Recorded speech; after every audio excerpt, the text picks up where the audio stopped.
Hello everyone, this is Ram. Welcome to Static Academy. आज हम आपको पाठ 10 झांसी की रानी के एनसीईआरटी के जो प्रश्न उत्तर हैं वो आज आपको बताएंगे। तो आप हमारे चैनल को भी सब्सक्राइब कीजिए, बेल आइकन को भी ज़रूर हिट कीजिए और वीडियोस को भी लाइक कीजिए। तो चलिए शुरू करते हैं। प्रश्न एक है, किंतु कालगति चुपके चुपके काली घटा घेर लाई। तो ये पंक्ति है। इस पंक्ति में किस घटना की ओर संकेत है? प्रश्न के दो भाग हैं, क और ख। क भाग में ये पूछा गया है, किंतु कालगति चुपके चुपके काली घटा घेर लाई में आपको किस घटना की ओर बताया गया है, क्या संकेत किया गया है कि कौन सी घटना इसके अंदर आपको अ, इसमें बताया गया है कि किस घटना के बारे में संकेत है। तो अगला इसका जो भाग है वो क है। काली घटा, यहाँ पे आप देख सकते हैं काली घटा घेर लाई। तो काली घटा घेरने की बात क्यों कही गई है? तो ये दो पार्ट हैं। पहले हम करेंगे क।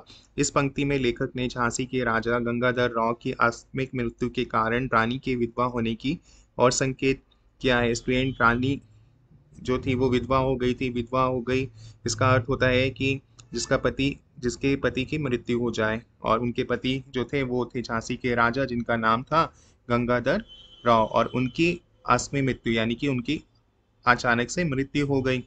तो इसी बात की ओर इस पंक्ति में संकेत किया गया है। और दूसरा जो है इसका ख भाग, इस पंक्ति में लेखिका ने रानी के सुख, स्टूडेंट, रानी जो थी वो पहले राजा की रानी थी तो वो सुखी थी, पर अचानक से उनकी मृत्यु हो गई गंगाधर राव की, जो झांसी के राजा थे, और उन पर दुखों का पहाड़ टूट पड़ा। तो रानी के सुख पर दुख की छाया को दर्शाया है, जैसे काली घटा ये आई जो इसमें हमने पढ़ा। तो अगला प्रश्न है, कविता की दूसरी पंक्ति में भारत को बूढ़ा कहकर और उसमें नई जवानी आने की बात कहकर सुभद्रा कुमारी चौहान, जो इस पाठ की लेखिका हैं, क्या बताना चाहती हैं? सुभद्रा कुमारी चौहान यानी इस लेखिका के अनुसार उस समय भारत गुलामी की बेड़ियों में जकड़ा हुआ था। तो हम सभी जानते हैं कि भारत को अंग्रेजों ने गुलाम बना रखा था। उसकी दशा शिथिल और जर्जर हो चुकी थी। अंग्रेज भारतीयों का शोषण करते थे और धीरे धीरे क्या करते थे, अंग्रेज धीरे धीरे पूरे भारत को अपना गुलाम बनाने पर लगे हुए थे। तो उनकी कई नीतियां थी कि जैसे कि जिस राजा की कोई संतान नहीं है या वो कमजोर है तो उस पर कब्जा कर लिया जाए और उसे अंग्रेजी ब्रिटिश राज्य में शामिल कर लिया जाए और फिर उसका शोषण किया जाए। परंतु उस गुलामी की उस गुलामी को स्वीकार ना करने वाली और आज़ादी का बिगुल बजाने वाली झांसी की रानी, जब राजा जो गंगाधर राव थे उनकी मृत्यु हो गई, तो अंग्रेजों ने ये उनको संदेश भिजवाया कि आप हमारी गुलामी स्वीकार कर लें क्योंकि आपकी कोई संतान ही नहीं है। तो जो उनकी नीति के हिसाब से था, तो उन्होंने ऐसा उस संदेश को नहीं माना और बोला कि हम गुलामी स्वीकार नहीं करेंगे। तो उन्होंने आज़ादी का बिगुल बजा दिया, यानी झांसी की रानी लक्ष्मीबाई ने अंग्रेजों के विरुद्ध अपनी तलवार खींच ली, यानी उनसे युद्ध करने की ठान ली। और जब ये देखा भारत ने कि उनकी इसी वीरता को जब भारत ने देखा, तो सबके मन में एक नया उत्साह भर दिया। सबके मन में भाई एक उत्साह और जोश आ गया कि एक स्त्री यानी कि एक औरत अंग्रेजों का सामना करने के लिए तैयार है।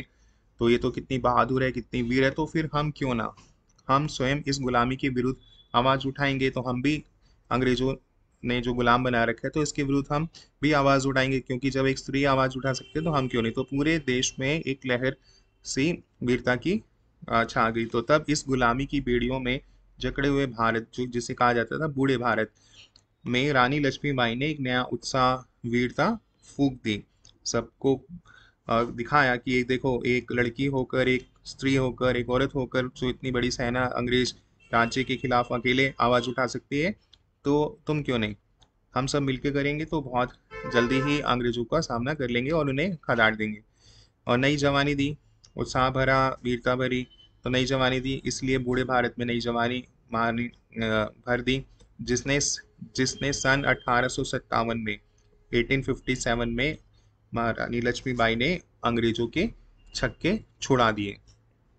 और अब आते हैं, अंग्रेजों के छक्के छुड़ा दिए, उनको मुंह की खानी पड़ी, चाहे वो वीर गति को प्राप्त हुई।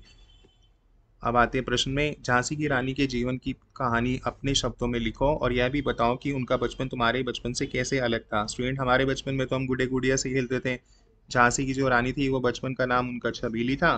तो ये ध्यान रखना है आपको, उनका नाम छबीली था बचपन में। उनका बचपन शस्त्र चलाने यानी हथियार चलाने, घुड़सवारी सीखने, युद्ध कला सीखने में ही व्यतीत रहा। तो उनको ये अच्छा भी लगता था और उन्होंने यह शिक्षा, ये एजुकेशन जो थी शस्त्र चलाना, घुड़सवारी, युद्ध कला तो अपने नाना बुद्धुमंत से सीखी थी। तो ये सब उन्होंने उनसे शिक्षा प्राप्त की थी। और जब वह कुछ बड़ी हुई तो उनकी शादी होगी, विवाह हो गया। विवाह किससे हुआ? राजा जो थे झांसी के गंगाराव, जिनकी असमय मृत्यु भी हो गई, तो झांसी के राजा गंगाधर राव से उनका विवाह भी हो गया था कुछ बड़े होने पर। परंतु जल्द ही राजा की आकस्मिक मृत्यु ने रानी को विधवा बना दिया।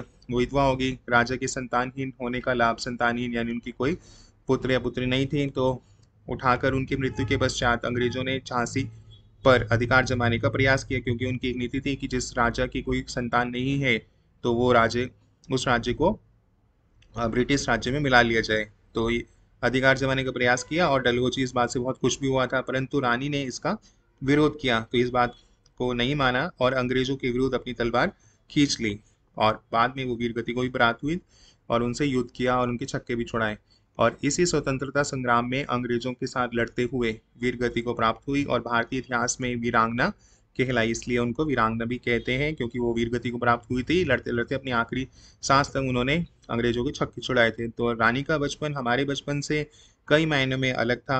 उन्होंने गुड्डे गुडियों से ना खेलकर तीर कमान तलवार भाला बर्छी चलाना सीख लिया, जिससे आगे चलकर रानी का गौरवपूर्ण इतिहास बना। तभी तो हम कहते हैं खूब लड़ी मर्दानी वो तो झांसी वाली रानी थी। अब आते हैं प्रश्न 4 पर।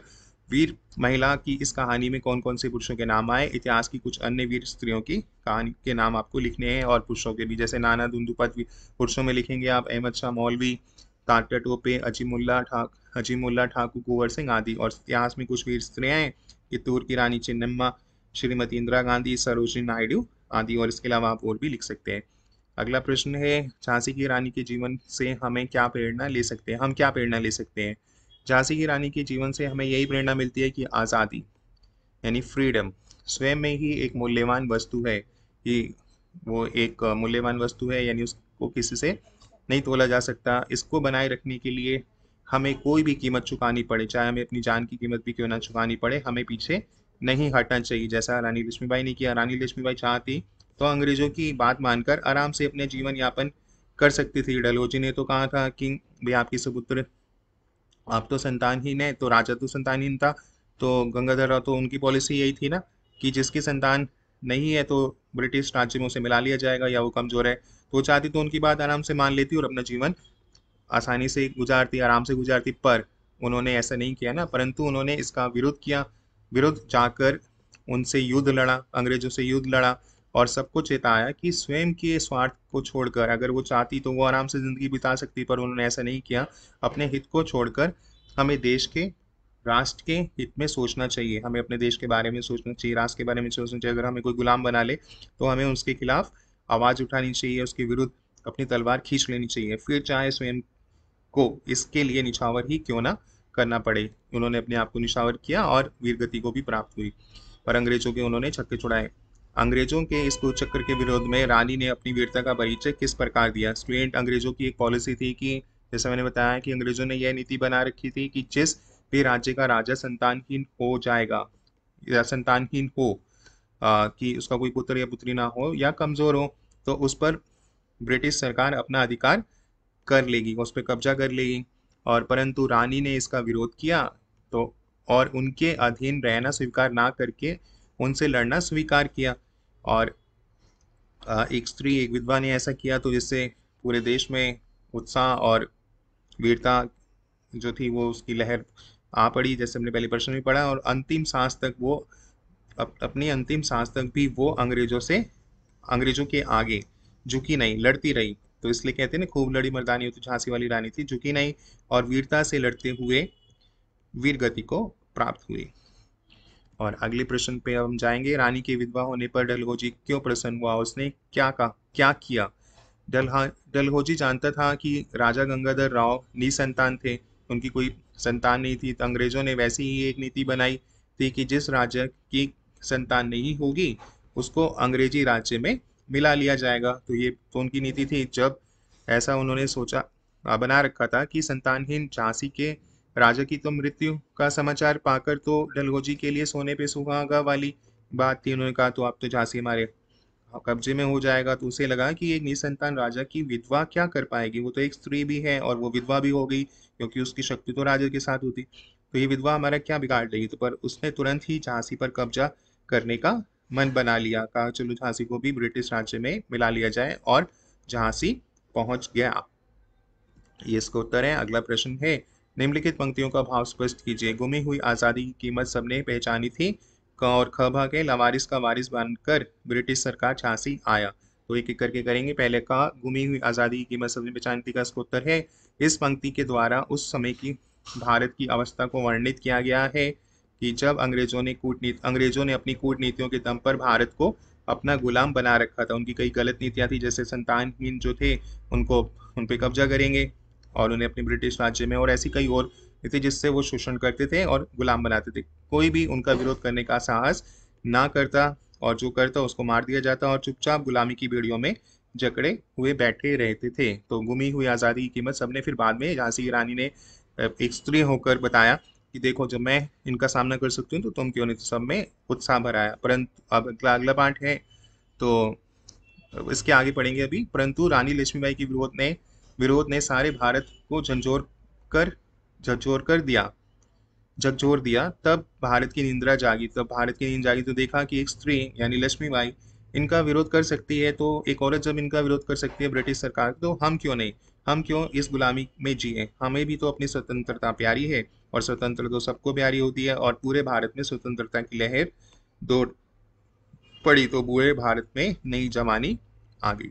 और अगला पाठ है, लावारिस का वारिस बनकर राज्य झांसी आया। अंग्रेजों ने भारत के राज्य पर कब्जा करने के लिए एक नीति बनाई थी, जो राजा संतानहीन होगा यानी उसकी कोई पुत्र पुत्र नहीं होंगे तो उस राज्य को ब्रिटिश राज्य में मिला लिया जाएगा। झांसी के राजा की मृत्यु, गंगाधर के उसमें मृत्यु हो गई अंग्रेजों के लिए, तो ये बात सोने पे सुहागा वाली थी। अब उन्होंने पता चल गया कि यहाँ तो आसानी से कब्जा किया जा सकता है, क्योंकि इनकी नीति है कि वो संतानहीन राजा के उनका कब्जा कर लेंगे। तो वो बिना वक्त गवाए रानी लक्ष्मीबाई के पास झांसी पहुंच गए, और अब इस राज्य को चलाने के लिए कोई उत्तराधिकारी नहीं है, आगे कोई निवंशज नहीं है। तो अब यह ब्रिटिश